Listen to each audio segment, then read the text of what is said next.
All right, what's up? This is Derek B, and today we're going to talk about finding your target markets and choosing your demographics. When starting your marketing and promotional campaign, you should pick a few markets to start in. Now, where those markets are, that's up to you guys. If your budget is small, and it is for most of us, then we just pick cities that are within 75-mile radius of your hometown. I'm in the San Francisco Bay Area, so it would be easy for me to promote from San Jose all the way to Sacramento to Santa Rosa. And that's about 75-mile radius, about an hour's distance. So, how do you pick your target markets outside of the 75-mile radius?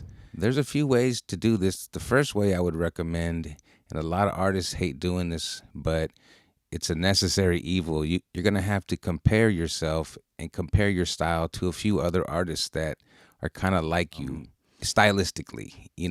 I would do some investigating and see what cities around you have popular artists. Every city has a popular artist. Just go in and do a little homework, jump on your social media. I'm sure you'll find somebody that could tell you about who's popping in what city.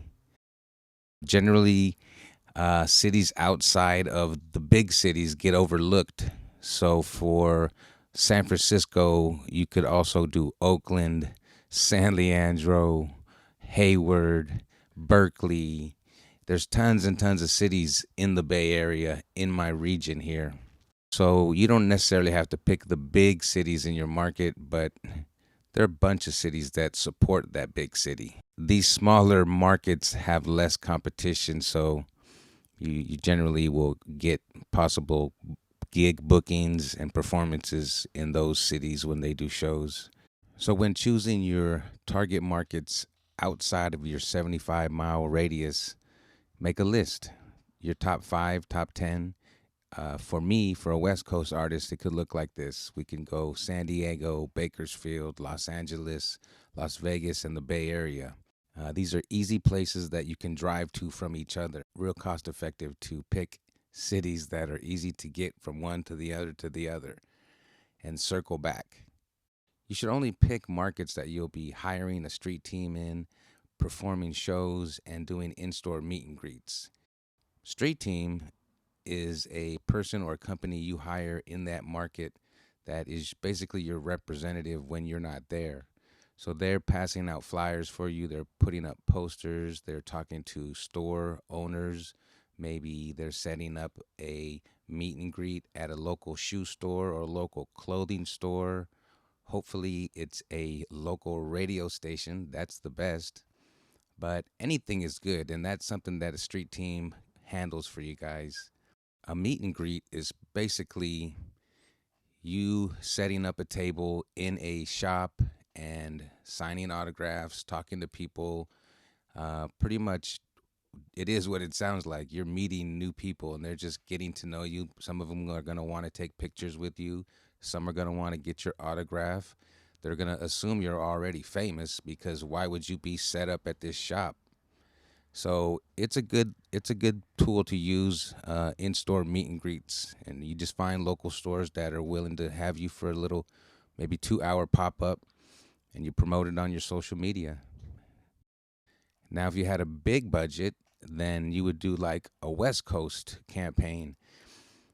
West Coast for me is pretty big area. We're talking about San Diego, the Bay Area, Las Vegas. I'm talking about Tacoma, Washington, Denver, Colorado Springs, Portland, Tucson, Phoenix, Albuquerque, San Bernardino, Seattle. The whole West Coast is pretty thick.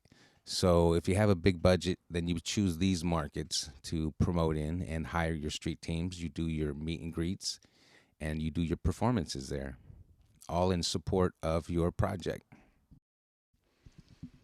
All right, let's talk about demographics. The demographics are different characteristics of your fans.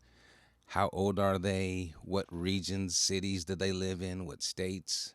What are their interests? Do they like football? Do they also like NASCAR? Have they graduated college? Are they men or women? All this information is important to you. These are all the questions that Facebook ads will ask you when you start running ads. Facebook ads will allow you to fine tune your audience. Take some time and make a list of some characteristics of who you think your fan base is right now. Basically, just describe them to yourself, write it down, and keep that information handy somewhere. You're going to need that information. It may change down the road. It may change. You never know. Your audience will develop. Your fan base will change depending on the type of music or the single you have at the time. So it's nothing to get stuck on. It's just your current demographics right now. Who are they? Another place you can get some good data about your fans is on Spotify for Artists on the dashboard. If you've already released music, then you'll have some data to use already. The more information you can give the Facebook algorithm, the easier it'll be for them to find the correct audience to show your ad to, and therefore getting better results. And this is just a quick introduction to demographics and characteristics and target markets. This is kind of just an introduction to it. So we'll have some more advanced stuff coming later on. But for now, figure this information out. All right, guys, talk to you later.